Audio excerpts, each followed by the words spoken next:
지금까지 발표된 여론조사만 해도 370개가 넘습니다. 유권자들 입장에선 어떤 조사를 믿을 수 있는지, 그래서 결과가 어떻다는 건지 헷갈릴 수밖에 없는데요. 장세기 데이터 전문 기자가 이 여론조사 결과들을 종합해서 그 흐름과 특징을 분석해봤습니다. 370여 개의 여론조사를 모두 종합한 결과는 이재명 46.4%, 김문수 37.9%, 이준석 9.2%입니다.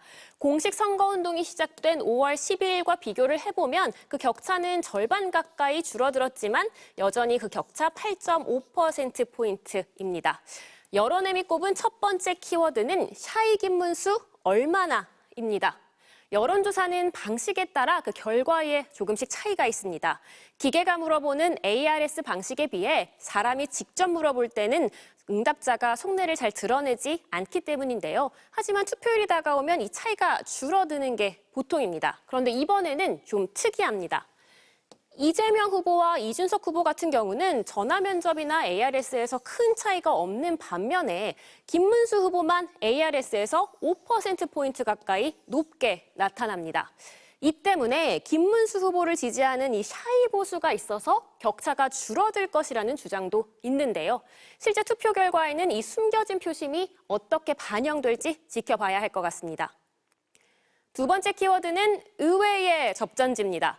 지역적으로 보면요, 이렇게 부산과 울산, 경남이 가장 관심입니다.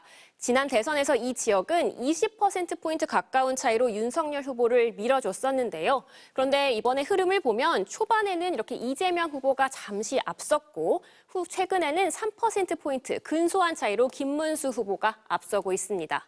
연령대별로 표심을 한번 살펴보면 60대에서 가장 접전입니다. 과거 60대는 보수 성향이 강했지만 대학 시절 민주화 운동을 경험한 586 세대 절반이 이 60대로 접어들면서 상황이 바뀌었습니다. 선거운동 초반에는 그야말로 이렇게 혼전세를 보였는데 윤 전 대통령 탈당 이후 김문수 후보가 조금씩 앞서는 모습입니다.